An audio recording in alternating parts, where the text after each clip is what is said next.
Boa tarde, começando mais uma coletiva online aqui do governo de Pernambuco, com parceria com a Prefeitura do Recife, com a colaboração de Patrícia Soares, nossa intérprete de Libras, o nosso secretário de Saúde, André Longo, e o secretário de Saúde do Recife, o nosso médico, está aqui nos ajudando muito hoje, Jailson Correia, nos ajudando muito hoje para responder as perguntas dos jornalistas. Os secretários vão fazer uma pequena fala agora de abertura da nossa coletiva e depois passaremos para as perguntas que foram previamente encaminhadas pelos jornalistas. Bom, boa tarde a todas, boa tarde a todos, boa tarde ao secretário Jailson Correia, secretário municipal do Recife. Hoje, nessa quarta-feira, nós relatamos que nas últimas 24 horas, Pernambuco confirmou 8 novos casos da Covid-19, totalizando 95 confirmações da doença. Desses novos casos, 4 são do sexo masculino, com idade entre 45 e 74 anos, e 4 do sexo feminino, na faixa etária entre 28 e 87 anos. 7 deles são residentes no Recife e 1 em Aliança, na Mata Norte. No momento, 23 pacientes estão internados, sendo 14 em leitos de terapia intensiva e 9 em leitos de enfermaria. Outros 50 pacientes estão em isolamento domiciliar e 14 já se recuperaram da Covid-19. Infelizmente, registramos nas últimas 24 horas mais 2 óbitos, subindo para 8 o total de mortes pelo novo coronavírus em nosso estado.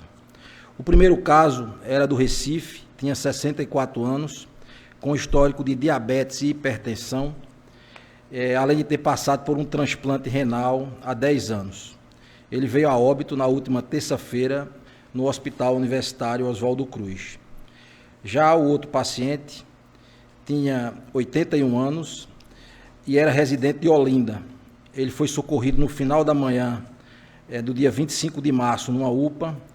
Ele já chegou ao local com dificuldade para respirar e um quadro de desorientação. Ele tinha mal de Parkinson, teve uma parada cardiorrespiratória e, apesar dos esforços da equipe de plantão, veio a óbito. Após a morte, o exame foi coletado e foi confirmada a doença no nosso laboratório central. Hoje, nós também gostaríamos de registrar os esforços que temos feito por determinação do governador Paulo Câmara, para ampliar a rede de saúde para enfrentar a Covid-19.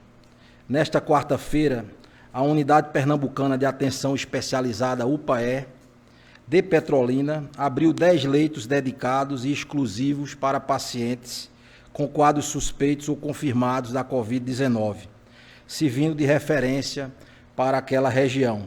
Ao longo das próximas semanas, a unidade vai abrir paulatinamente novos leitos, totalizando 100 vagas, das quais serão montadas 20 unidades com suporte intensivo. No nosso plano de expansão, outras UPAs serão transformadas em unidades dedicadas à Covid-19. A exemplo da de Goiânia. Aqui já registramos o nosso agradecimento ao grupo Fiat Chrysler, que já está equipando a unidade para atenção hospitalar de pacientes com Covid-19 naquela região. O governo de Pernambuco também está atuando para viabilizar um hospital de campanha em Serra Talhada, exclusivamente para o atendimento de casos suspeitos e confirmados da Covid-19. A previsão é de que a estrutura esteja funcionando ainda neste mês de abril, na área do estacionamento do Hospital Professor Agamenon Magalhães, o OSPAM, que também é gerido pelo Estado. Aqui também gostaríamos de agradecer publicamente o prefeito do Recife, Geraldo Júlio, e o secretário Jailson, que aqui está, que tem nos ajudado nesse esforço de ampliar a nossa rede e já promoveram a abertura de 106 leitos. Também quero parabenizar o belo exemplo que vem do agreste pernambucano, do município de Toritama, cidade com uma população estimada de 44 mil habitantes. Lá, com muita determinação, a Prefeitura abriu nesta quarta-feira um hospital de campanha para acolher os pacientes do município, suspeitos ou infectados pela Covid-19.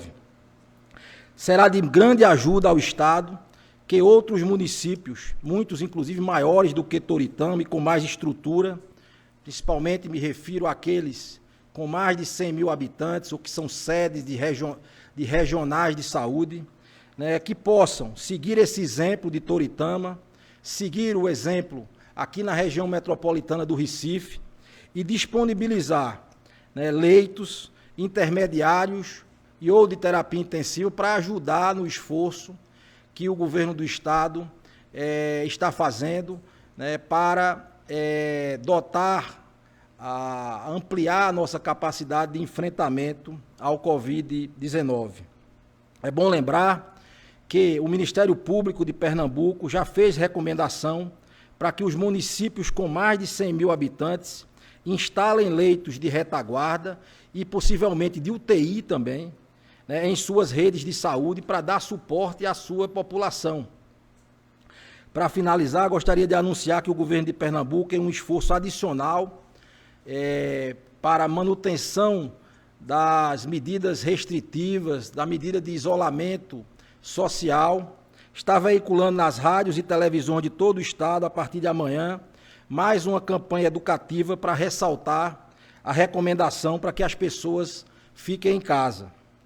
E é muito importante destacar esse ponto. Ainda estamos num período crítico, né, para conter a escalada da epidemia.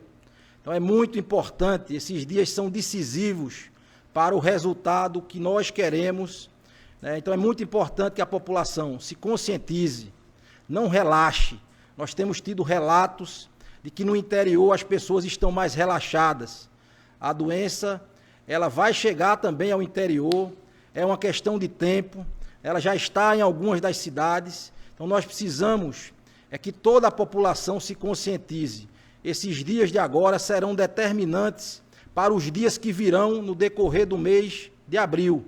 É muito importante manter o esforço, manter o sacrifício, né, das medidas de contenção, do isolamento social, reforçar as medidas de higiene. É muito importante manter principalmente as mãos higienizadas de forma correta, manter aquelas medidas de etiqueta respiratória que nós sempre reforçamos aqui, né, manter o cuidado com as pessoas de maior idade e as pessoas mais vulneráveis por terem alguma doença crônica, né, que a gente possa cuidar dessas pessoas e que nós possamos ser agentes de proteção dessas pessoas, ao invés de sermos agentes de transmissão. São dois agentes que nós precisamos evitar nesses dias difíceis. Um é o agente que pode transmitir a epidemia. O outro é o agente que pode transmitir as fake news, que também são extremamente prejudiciais nesse processo de construção de um enfrentamento mais adequado à epidemia da Covid-19 em nosso estado e em nosso país. É lamentável que pessoas esclarecidas utilizem das redes sociais para propagar boatos, desinformação, prejudicando todo um esforço das autoridades, né, que tem buscado se primar pela transparência das informações. Então, nós lamentamos aqui a utilização de espaços para propagar fake news, para fazer confusão, o que certamente não contribui para que nós passemos por esta fase difícil da saúde pública e da nossa sociedade com sucesso. Muito obrigado. Queria passar a palavra para o doutor Jailson para fazer suas considerações iniciais. Muito obrigado, doutor André Longo, secretário estadual de Saúde. Obrigado, Gilberto e Patrícia. Boa tarde a todos que assistem à coletiva. Órgãos de imprensa aqui representados, boa tarde para vocês. Nós temos, acho que o secretário André sintetizou muito bem o momento em que estamos e a importância da manutenção das ações de restrição social, sobretudo. Eu tenho frisado de que não fossem as medidas de restrição social adotadas na cidade do Recife, no estado de Pernambuco, todas as projeções matemáticas feitas antes desse período diziam que a essa altura, no começo de abril, nós já teríamos um enorme número de casos e um enorme número de óbitos seguindo o número de casos. Então, temos visto que a cada dia o número de casos vai aumentando, a cada dia o número de casos e de óbitos também tem acréscimos, e o que a gente lamenta, mas sabe que o resultado que nós vemos agora é fruto de todo o trabalho da sociedade. Então, o fato de você ficar em casa ajuda a que a gente, até esse momento, não tenha já um grande número de casos, como foi observado em todas as partes do mundo, a partir do momento em que se relaxam, que não se fazem medidas de restrição social. Nós já falamos aqui em ocasiões anteriores, né, de locais do mundo, inclusive regiões do mundo bastante abastadas, bastante ricas, que em algum momento resolveram relaxar os cuidados e se arrependeram muito profundamente depois, ao exemplo do norte da Itália, aqui tantas vezes repetido. Então, uma outra questão importante é que, por que é importante ganhar tempo? Né? Esclarecendo aqui mais uma vez, por que é tão importante ganhar tempo, para que a gente não tenha um acúmulo tão grande de casos ao mesmo tempo? Porque existem limitações do sistema de saúde em qualquer lugar do mundo. Então, se tem um determinado número de leitos, se todo mundo adoece ao mesmo tempo, é óbvio que aqueles leitos não vão ser suficientes para atender todas as pessoas, muito menos os leitos de UTI, onde existem os respiradores que garantem a possibilidade de sobrevida a muitas pessoas. Então, é fundamental espalhar essa doença ao longo do tempo, retardar o surgimento de novos casos, para que o sistema de saúde dê conta. E o sistema de saúde não dá conta se não houver um aumento muito expressivo na sua estruturação em termos de números de leitos e leitos de UTI. Daí, aqui em Recife, nós temos feito um esforço bastante grande, sob a liderança do prefeito Geraldo Júlio, ampliando em estruturas, inicialmente estruturas anexas às nossas policlínicas e hospitais já existentes. Então, a estratégia adotada aqui em Recife, em parte desse princípio, é uma das estratégias adotadas. Então, onde havia uma policlínica com atendimento, com toda a estrutura preparada, com os plantonistas, com toda a estrutura, do meio do hospital, administração do hospital, a gente vai lá num terreno ao lado ou num terreno da própria unidade e constrói uma unidade provisória de isolamento. Então, ontem estivemos na Policlínica Mauri Coutinho, no bairro da Campina do Barreto. Essa unidade provisória de isolamento vai ter a capacidade de atender 30 pessoas ao mesmo tempo, com concentradores de oxigênio para ofertar ali oxigênio, com toda a estrutura de atendimento hospitalar. E naquela unidade foram ainda implantados 10 leitos, ou melhor, 11 leitos na sua estrutura interna. Então, são ao todo 41 leitos disponibilizados, já em operação, já recebendo pessoas hoje, né, a partir de um fluxo que começa na porta da policlínica, separando pessoas que têm sintomas respiratórios de usuários que estão procurando a policlínica por outra queixa. Isso é muito importante para a gente evitar ou minimizar a contaminação possível nas unidades de saúde. Então, pacientes suspeitos com casos, sintomas respiratórios suspeitos, são encaminhados num fluxo à parte, são atendidos, são vistos pelo clínico, pelo médico. Muitas dessas pessoas serão encaminhadas de volta para casa, por causa da apresentação de sintomas leves, com toda a orientação, mas quem precisar já fica ali mesmo internado na estrutura de isolamento, chamadas unidades provisórias de isolamento. A mesma estratégia acontecendo no Hospital da Mulher. Então, parte das enfermarias foi dividida e adaptada para receber pacientes com Covid-19, mas também há uma estrutura externa em plena montagem enquanto nós falamos. Então, hoje já temos operativos 106 leitos, sendo que desses 31 de UTI e 2 leitos com respirador para a chamada sala de estabilização lá na Mauri Coutinho. Mais leitos serão anunciados à medida em que fiquem prontos nos próximos dias e semanas aqui na cidade do Recife, e essa preparação é fundamental para que a gente possa salvar vidas, né? O prefeito Geraldo Júlio tem repetido muito essa que é a missão primeira e praticamente mais importante nesse momento para a Prefeitura do Recife, assim como para o Estado, que é salvar vidas. E eu aproveito aqui para reiterar, e como serviço, divulgar mais uma vez o aplicativo que foi desenvolvido conjuntamente pela Prefeitura do Recife e pelo Governo do Estado, que é o Atende em Casa, que pode ser encontrado no site, né, na internet, no endereço atendeemcasa.pe.gov.br. E esse aplicativo já tem ajudado muita gente a ficar mais tranquilo no seu isolamento domiciliar, a tirar dúvidas sobre Covid-19 e principalmente deixar de ir para a unidade de saúde com casos leves, né? Aquelas pessoas que têm casos mais leves são instruídas a ficar em casa.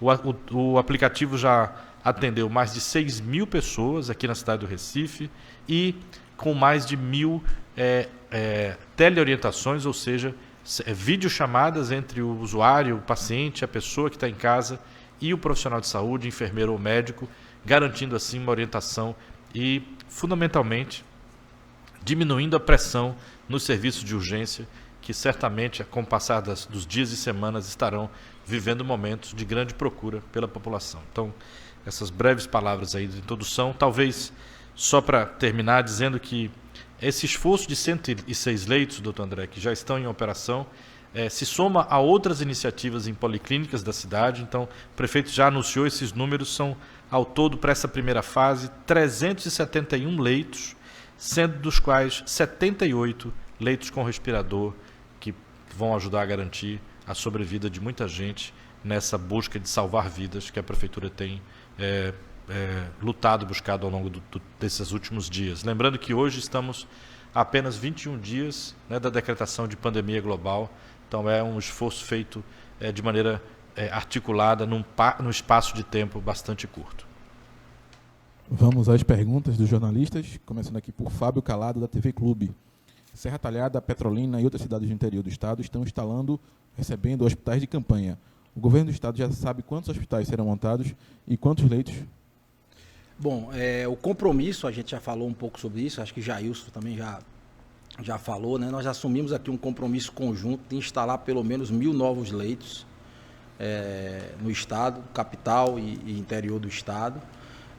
Todas as estruturas do governo do estado estão voltadas para essa expansão de leitos.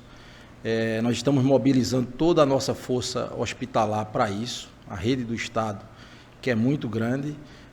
Nós já tínhamos um contingente de leitos de UTI que era proporcionalmente o maior do Nordeste, um dos 10 maiores do Brasil, mas nós estamos conscientes de que precisamos expandir ainda muito a nossa rede, em termos de terapia intensiva, em pelo menos 40%, e nós estamos fazendo todos os esforços para que isso aconteça. Então, há previsão de ampliação de leitos em todo o estado. O Recife está adotando essa estratégia desses hospitais de campanha aqui, mas na região da capital, aqui na nossa capital, e o estado está com essa estratégia para o interior do estado, pelo menos nas nossas sedes das 3 macro-regiões. Nós queremos estabelecer estruturas, os projetos já estão em andamento, tanto para Caruaru, quanto para Serra Talhada, que eu já me referi, quanto também para Petrolina.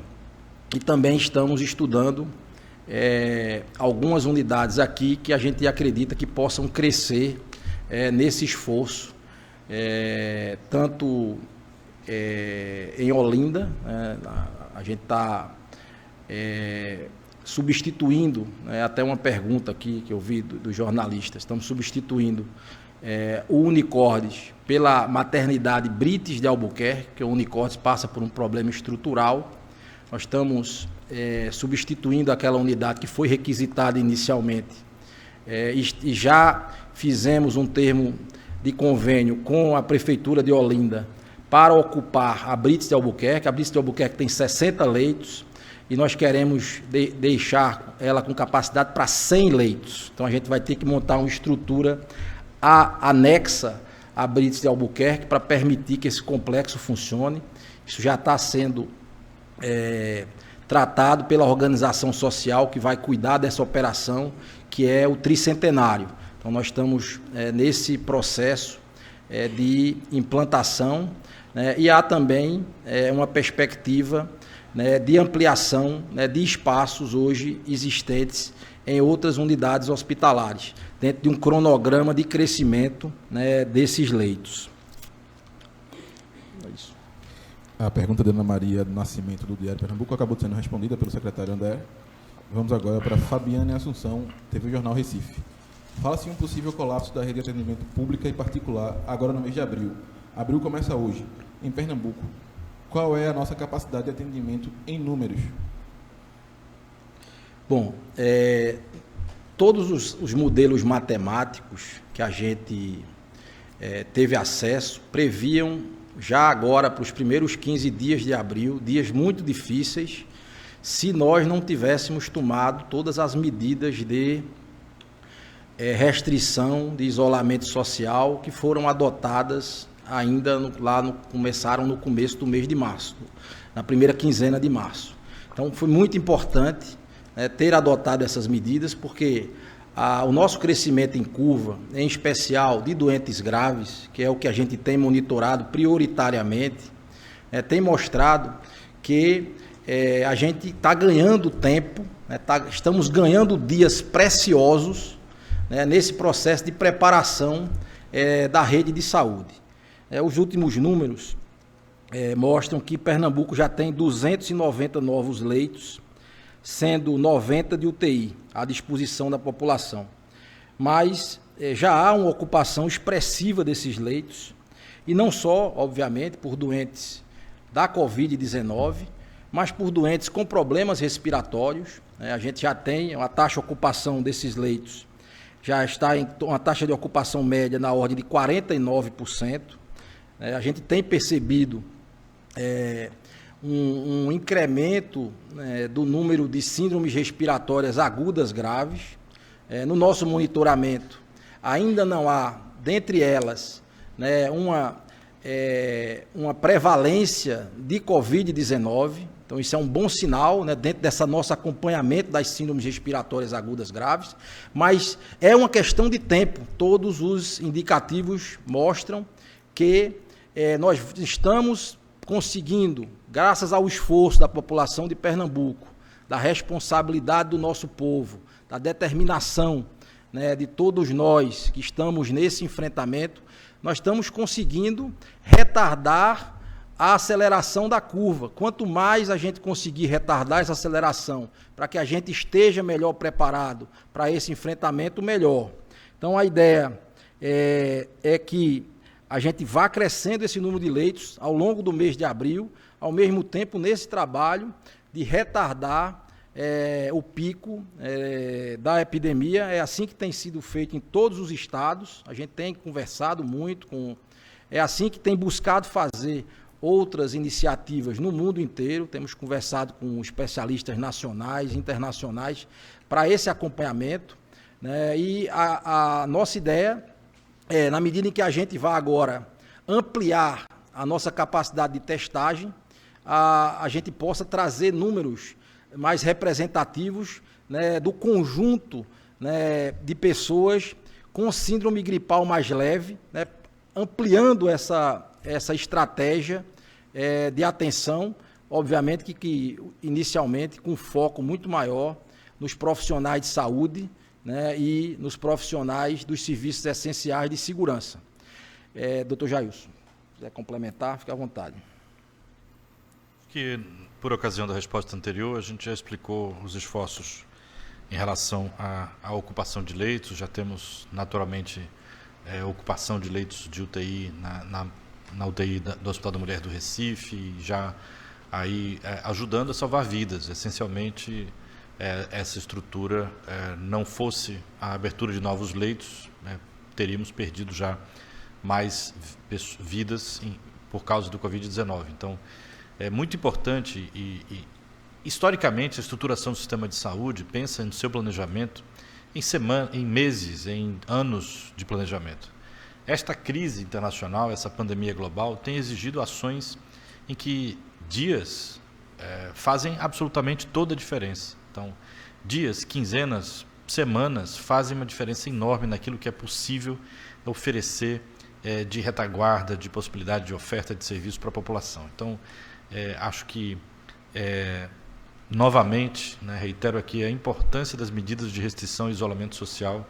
Sem elas, estaríamos com uma capacidade muito provavelmente já estrangulada, e por isso essa força nas medidas de restrição social que precisam continuar, ao tempo em que rapidamente, né, Estado, município precisam tomar as suas iniciativas. E aqui eu faço coro ao secretário André, na medida em que nós vemos como muito necessária a participação de outros municípios, acima de 100 mil habitantes ou não, na oferta de leitos, especialmente leitos de terapia intensiva para a população e para os seus munícipes, né? Esta crise e esta pandemia não vai poupar nenhum município do estado de Pernambuco, né? E todo mundo vem observando isso no que acontece globalmente. Então, ela vai atingir todos os municípios do estado de Pernambuco. Então, nós temos feito um esforço grande aqui na capital. Esperamos realmente que demais municípios, tanto da região metropolitana como do interior, que tenham a capacidade de se organizar, colocar os recursos dos municípios à disposição do setor de saúde, né, chamar aqui a responsabilidade para que possamos enfrentar esse desafio no nosso estado, no nosso país, enfim. Marina Meirelles, do G1, pergunta se familiares de pessoas que morreram e testaram positivo para a Covid-19 também serão testadas. Bom, esse acompanhamento, né, é muito mais feito pela vigilância epidemiológica municipal, mas assim, não há nenhuma recomendação técnica de testagem para contactante. Há uma recomendação, acho que o doutor Jailson pode complementar, né, de acompanhamento, sim, desses casos pela vigilância, mas nesse primeiro momento não há recomendação de testagem. Doutor Jailson. Exatamente, né? Nós, na Vigilância Epidemiológica Municipal, entramos em contato com essa família e nós fazemos, então, o acompanhamento dessas famílias que devem estar em casa, assim como todos os pernambucanos, todos os recifenses, né? A única exceção a esta regra são as pessoas que trabalham nas áreas essenciais, né, da cadeia produtiva, da cadeia logística e distribuição de medicamentos, equipamentos, alimentos, profissionais de saúde, segurança, assistência social, defesa civil, as equipes governamentais envolvidas nessa estratégia e comunicação, imprensa, por exemplo, são áreas essenciais da atividade para o enfrentamento à pandemia. E, fora isso, as pessoas têm que estar em casa. Então, essas famílias estão sendo acompanhadas, né? Naturalmente, os contatos têm ali a recomendação do isolamento domiciliar, e da observação do surgimento dos sintomas, né, precoce observação do surgimento de sintomas, para que nós não tenhamos novos casos naquele núcleo familiar ou nas pessoas que contactam, que estão próximas dessas famílias. Então, não há indicação nesse momento, de acordo com as orientações do Ministério da Saúde, ou qualquer recomendação de testagem de pessoas assintomáticas de contatos, sejam eles contatos confirmados sobreviventes, sejam eles contatos assintomáticos não sobreviventes. Sérgio Dionísio, da TV Nova, pergunta se o governo do estado tem uma tabela específica sobre a incidência da Covid-19 entre profissionais de saúde. Bom, nós estamos em contato com os órgãos de classe, representantes desses profissionais. Nós desenhamos aí toda uma política que deve, né, começar a ser implantada ainda essa semana. A gente desenhou como prioritária a testagem desses profissionais de saúde, a partir dessa expansão, né, que a gente anunciou ontem, né, tanto com o Centro de Pesquisas Ageu Magalhães, com a Fiocruz de Pernambuco, quanto com a Genômica, para que a gente possa garantir a testagem de todos os profissionais de saúde que venham a desenvolver sintomas. São profissionais essenciais ao enfrentamento dessa epidemia, assim devem ser tratados como essenciais, tanto na garantia dos equipamentos de proteção individual, para garantir sua segurança, quanto na perspectiva de poder ter um diagnóstico mais precoce possível dessa situação, e também para que a gente possa, eventualmente, conseguir antecipar a volta deles para os seus locais de trabalho, quando de um caso suspeito que não venha a ser confirmado. Então, é muito importante, né, que a gente tenha esse acompanhamento. Nós já estamos desenhando todo o protocolo, acho que o protocolo deverá ser publicado amanhã, né, para que a gente possa iniciar a testagem de todos os profissionais que venham a apresentar problemas a partir deste protocolo de testagem, né, e de acompanhamento dos profissionais. Irci Falcão, da Folha de Pernambuco. Na semana passada... Doutor Jailson, acho que quer falar alguma coisa. Fica à vontade, doutor Jailson. Só um breve complemento a essa questão. Nós temos aqui somos quase contemporâneos da Faculdade de Ciências Médicas, somos ambos secretários profissionais de saúde, e temos essa preocupação naturalmente muito importante com a segurança da atuação do profissional de saúde e também da importância estratégica que o profissional de saúde tem no enfrentamento a esta pandemia. Então, quero aqui reiterar as palavras de esforços municipais, assim como os do Estado, para garantir equipamento de proteção individual para todo e qualquer profissional de saúde, de acordo com aquele risco que a pessoa possa estar submetido no atendimento às pessoas. A gente tem reiterado aqui que a carência, às vezes, de equipamentos de proteção individual é um fenômeno global. A gente vê países muito mais ricos, às vezes, enfrentando problemas semelhantes, mas eu tenho acompanhado o prefeito Geraldo Júlio e o governador Paulo Câmara pessoalmente também engajados, envolvidos na busca da solução, de encontrar, de prover esses equipamentos para que todo o atendimento possa ser feito com adequada segurança, com adequada segurança para o paciente e para quem está atendendo. Sabendo que o desafio é grande, a estratégia de testagem pode ajudar bastante a tranquilizar, dar mais uma segurança no trabalho dos profissionais de saúde, que são e devem ser, tem sido objeto de muitas ações de solidariedade, de reconhecimento da população. Isso é muito importante, porque ajuda a levantar a moral, ajuda a fazer com que os profissionais fiquem mais entusiasmados e mais satisfeitos de cumprir, né, a sua missão profissional em momentos de dificuldade. E enfrentaremos momentos de maior dificuldade, isso é crescente, e por isso esse carinho, esse cuidado com os profissionais de saúde é algo que deve ser parte permanente de todo esse enfrentamento. Irci Falcão, da Folha de Pernambuco. Na semana passada, o senhor secretário falou que a Fiocruz Pernambuco estava buscando insumos para produzir exames aqui. Que insumos são esses e qual a possibilidade disso vir a acontecer? Bom, a gente está firmando uma parceria muito importante, né, com o Centro de Pesquisas Ageu Magalhães, com a Fiocruz de Pernambuco. Ontem nós tivemos aqui reunidos com a vice-presidente, ou a vice-diretora de pesquisa da Fiocruz, a doutora Constância.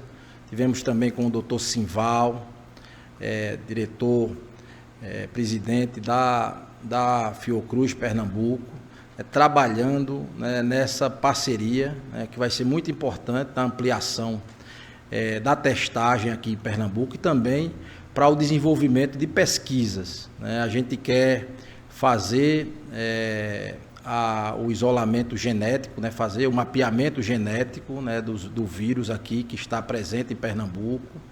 A gente quer ter a possibilidade de poder ver a Fiocruz avançar no desenvolvimento de um teste rápido, que é uma possibilidade concreta, né? E há também, na perspectiva que pode ser melhor esclarecida pela Fiocruz, eu não sou um especialista nesta área, né? Mas há a possibilidade do desenvolvimento dos kits para testagem, aqui também em Pernambuco, da mesma forma que é feita na Fiocruz do Rio. Mas para isso realmente é necessário um material, né, específico que nós não temos disponível nesse momento. Mais detalhes técnicos, é melhor buscar a própria Fiocruz de Pernambuco para esclarecimentos. Mas o foco nesse momento, além de algumas pesquisas prioritárias, é de apoio a pesquisas, na ampliação da capacidade de testagem. A Fiocruz está colocando o seu parque tecnológico, né, à disposição, né, do enfrentamento à Covid-19. A gente já agradece muito, né, a toda a diretoria do Ageu Magalhães aqui em Pernambuco, que é parceiro sempre de primeira hora, desde outros enfrentamentos, como o enfrentamento da Zika e outras epidemias aqui em Pernambuco, né? Então é a parceria prioritária, né, do governo do estado de Pernambuco, para que a gente possa estar dando conta desta ampliação de testagem. E, se possível, desenvolvimento que chama in-house, né, doutor Jailson? Doutor Jailson pode explicar um pouco melhor aí, que é um virologista aí também, mas a ideia é, nesse momento, ampliar a capacidade de testagem para a gente ir além das síndromes respiratórias agudas graves, além da vigilância de óbitos, além da vigilância sentinela de síndrome gripal, que a gente tem conseguido fazer, que a gente possa ampliar fortemente para os profissionais de saúde, para os profissionais de segurança em atividade essencial, né, e para ampliar a vigilância de síndrome gripal. Então, este esforço ele será desenvolvido em conjunto com a Fiocruz Pernambuco, e também, opcionalmente, com o laboratório privado, caso a gente precise ainda ampliar mais essa testagem. Doutor Jailson. Talvez, também de forma complementar, dizer que, assim como o Instituto Ageu Magalhães e a Fiocruz Pernambuco, que eu subscrevo aqui as palavras do secretário André Longo pela parceria histórica que tem com o SUS em Pernambuco, na formação de pessoas e no enfrentamento aos diversos desafios de saúde pública. Queria estender também os agradecimentos a toda uma rede, né, de pesquisadores, cientistas, epidemiologistas, né, virologistas, infectologistas, especialistas em diversas áreas da saúde pública, diversas áreas do conhecimento, engenheiros, físicos, enfim, uma grande quantidade de pessoas que têm procurado, com sugestões, com contribuições, com reuniões que nós temos feito com frequência, contribuir para essas medidas. E eu acho que este canal é importante entre a gestão pública em saúde e a academia, as pessoas que produzem ciência, as pessoas que estão formando pessoas e também fazendo ciência, é absolutamente fundamental para que os caminhos e as decisões tomadas pela gestão pública sejam embasadas nas melhores evidências científicas, né? Então, se tem um grande desafio que ao longo dos últimos anos vinha um pouco se perdendo um pouco o charme, né, da questão, na era das fake news, da era das narrativas pós-verdade, na era, né, dos fatos alternativos, ou seja, de narrativas substituindo a verdade científica. É muito importante que a Prefeitura do Recife, o Governo do Estado de Pernambuco, aqui representado nesta mesa, esteja permanentemente, constantemente em diálogo, com diálogo aberto, recebendo sugestões e apontamentos da comunidade científica. Então, isso vai para além da realização dos testes diagnósticos, que é uma estratégia muito importante, mas para questionar e, inclusive, sugerir várias das medidas que vêm sendo tomadas aqui. A gente quer agradecer publicamente todo o apoio recebido e as sugestões recebidas. Quanto à questão dos testes, tem uma outra comentário que eu gostaria de fazer, doutor André, que é referente à questão da própria revolução da biologia molecular que aconteceu na ciência no mundo no final do século XX, é que o Brasil, por uma decisão estratégica que, a nosso ver, infeliz, né, uma economia baseada em commodities, uma economia com pouca incorporação de tecnologia própria, não é? Sem incentivo a desenvolvimento da tecnologia do chamado complexo industrial da saúde, ou seja, hoje nós estamos com muita dificuldade de adquirir respiradores, porque esses respiradores não são fabricados na sua maioria no Brasil, são fabricados na China em sua grande maioria, pouquíssimos respiradores são fabricados no Brasil. E hoje há uma disputa internacional para ver quem compra os respiradores chineses, né? Então, essa é uma situação grave. Eu estou contando esse exemplo para falar também dos insumos para laboratórios. Por que a gente fala sempre de insumos aqui?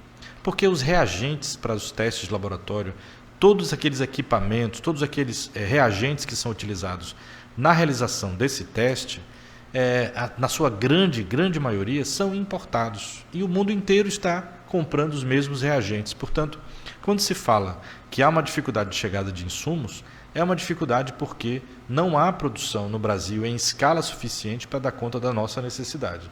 E a gente espera que mais esse desafio em saúde pública deixe um legado ao país no sentido de estruturar uma indústria importante de produção desses insumos que são necessários, tão necessários como agora estamos sofrendo essas dificuldades pela carência de uma política industrial mais agressiva, mais proativa, né, no sentido de desenvolver essa capacidade dentro do Brasil, excessiva dependência externa, e aí a gente precisa que esses insumos cheguem. Parte deles a própria Fiocruz tem que importar, ou a Fiocruz do Rio de Janeiro encaminhar para cá, e isso tudo leva a um atraso na possibilidade de ofertar mais e mais exames. Esse é um dos exemplos. Cíntia Leite, do Jornal do Comércio. Em uma das coletivas da semana passada, foi informado que as unidades sentinelas estão na ativa no enfrentamento ao novo coronavírus. Quantas amostras elas já coletaram e quantas foram positivas para a Covid-19 e outros vírus? Bom, é importante explicar que essa vigilância sentinela de síndrome gripal, ela é feita numa constante, desde sempre, e ela não trabalha com um número expressivo, é feita apenas uma amostra, nas nossas unidades sentinela, em torno de 5 amostras são colhidas por semana de cada unidade sentinela dessa. Desde o dia 13 para cá, foram algo em torno de 33 amostras que foram coletadas de síndrome gripal leve e nenhuma delas testou positiva para a Covid-19. 4 testaram positivas para influenza. Esses são os dados dessa vigilância sentinela. Nós tivemos em conversa com epidemiologistas recentemente, tanto eu como o doutor Jailson, quanto as equipes técnicas, doutora Ana Brito, doutor Tiago Feitosa, vários outros que se juntaram num grupo. A gente está discutindo a ampliação dessa vigilância de síndrome gripal. A gente quer chegar numa crescente, o quanto antes, ampliando essa capacidade de testagem, a fazer até 1.000 exames para vigilância de síndrome gripal. A gente não vai ter condição, pelo menos no primeiro momento, e nem tem muito sentido, estar fazendo o teste de todas as pessoas com síndrome gripal, diante da nossa capacidade de testagem. Mas a ideia é evoluir para, tendo a capacidade de testagem ampliada, se concretizando todas essas parcerias que a gente quer, tendo o insumo, que é o kit de testagem, ampliar bastante a nossa vigilância de síndrome gripal, tendo em vista especificamente a epidemia, que se coloca como um desafio, e utilizar isso como uma estratégia também diante do enfrentamento desta pandemia da Covid-19. Doutor Jair, você quer complementar? Fique à vontade. Eu acho que a grande medida, a necessária medida de ampliação dos testes, que já está sendo buscada com muito sucesso pela Secretaria Estadual de Saúde. Esperamos aí em breve poder também participar de forma mais ativa com o nosso laboratório municipal. Não falei disso na resposta anterior, posso complementar agora. Nós estamos em tratativas com o Ministério da Saúde para que os equipamentos do laboratório municipal que fazem, por exemplo, carga viral de pacientes com HIV, possam também ser utilizados na testagem para a Covid-19, ampliando ainda mais, contribuindo aí diretamente com esse esforço de testagem. Uma vez disponíveis testes em número e quantidade maior, essas estratégias de ampliar o monitoramento do que está acontecendo na cidade se tornam muito importantes. Tá? Então, as contribuições das reuniões com as equipes científicas que nós temos tido têm apontado, têm sugerido, além da nossa própria equipe técnica, sugerido a importância da gente manter esse olhar para toda a dinâmica da cidade, que a gente pode destacar, por exemplo, e a gente tem percebido aqui em Recife, que, em princípio, as localidades afetadas pela Covid-19 representavam bairros de pessoas de classe média que eventualmente tinham viajado ao exterior, a outros estados da federação. Há, por exemplo, o início, digamos assim, de que o vírus já começa a ser transmitido na transmissão comunitária, já começa a ser transmitido também nas comunidades periféricas dos morros altos e córregos da cidade do Recife, e isso é obviamente um objeto de muita preocupação, e manter essa vigilância sentinela ativa também é muito importante para a gente perceber o movimento e a dinâmica da infecção na nossa região. Além do que, também vai ajudar a, mais tarde, a gente poder definir qual é o momento, né, de distensionar, de diminuir as medidas de restrição social que hoje estão em prática, mas mais para frente, né, essa análise também vai ajudar a tomar esse tipo de decisão. E aí um dado, lembrando aquilo que o Dr. André colocou, é a importância de outros agentes virais que acontecem nesse período, inclusive influenza, objeto, portanto, da campanha de vacinação que segue, à medida que as doses chegam do Ministério da Saúde, estão sendo distribuídas pelo Estado, nos municípios, Recife também fazendo aí sua parte. Kleber Nunes, da UOL, pergunta: quais ações a Secretaria Estadual de Saúde está tomando em relação à prevenção da Covid-19 em famílias que nos últimos dias tiveram que viver em abrigos após as fortes chuvas no interior? Bom, nós estamos acompanhando essa situação em algumas cidades, em especial do sertão do nosso estado. Tivemos contato recente, através de videoconferência, com o presidente da AMUP, o prefeito Patriota, lá de Afogados. A gente lamenta muito a ocorrência, né? A gente torce muito para que caia chuva no sertão, eu principalmente como sertanejo, mas a chuva nem sempre vem na medida certa, ela ultrapassa aquela medida, né? E gera esses transtornos, então a gente lamenta. O governador também conversou já com o prefeito Patriota para garantir apoio lá para a região, mas a gente sabe que algumas famílias ficaram em situação de desabrigados, né? Uma situação mais difícil. Cabe lá ao município, com apoio nosso, garantir a oferta da melhor condição, né? Nesse momento difícil, né? E é muito importante, e a gente sabe que as vigilâncias e as secretarias municipais de saúde estão preocupadas, né, com a garantia, né, de uma condição de salubridade, né, para que as pessoas tenham acesso à higiene, né, às condições, né, de limpeza mais adequadas, para que a gente evite a eventual propagação, né, de viroses em situações como essa. Então, acho que é importante a pergunta, e a gente conta com o esforço, né, das secretarias municipais de saúde na organização, né, dessas estruturas de abrigo e outras questões que foram montadas, que são necessárias serem montadas em situações como essa, que possam garantir a maior salubridade possível, e um distanciamento mínimo social, né, entre as pessoas que se encontram nessa situação. Dr. Jailson.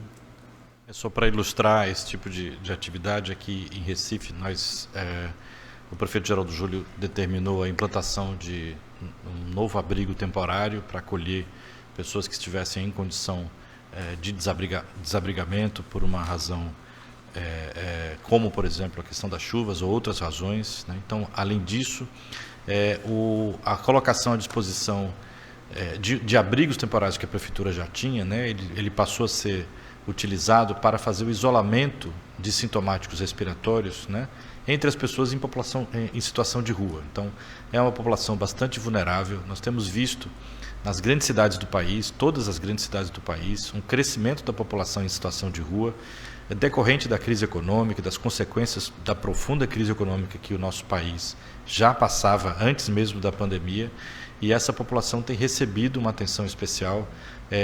A Prefeitura do Recife aí distribuindo tanto do ponto dos restaurantes populares, distribuindo alimentação em grande quantidade, sob a forma de quentinha, para evitar ali o restaurante, o self-service no restaurante. Então, tem distribuído esses alimentos, não interrompeu a atividade, ao contrário, ampliou, e também a criação de abrigos e estruturas para a população de rua com necessidade de isolamento. Essa é uma medida que se soma às medidas de proteção social que a Prefeitura tem feito. Aproveito aqui para destacar a distribuição das cestas básicas, né? Mais de 1.000 toneladas de alimentos distribuídos nas áreas do Recife para a população mais vulnerável, exatamente para que haja segurança alimentar, para que haja um apoio tão bem-vindo no momento de dificuldades que essas famílias certamente têm passado. Devido a compromissos dos nossos 2 secretários, a coletiva de hoje é um pouco mais curta, porém as perguntas que foram enviadas e não foram respondidas aqui já foram encaminhadas para as assessorias de imprensa das secretarias, que vão responder daqui a pouco. Eu agradeço aqui a participação do Dr. Jailson, do Dr. André e de Patrícia, que mais uma vez nos ajudou. Boa tarde.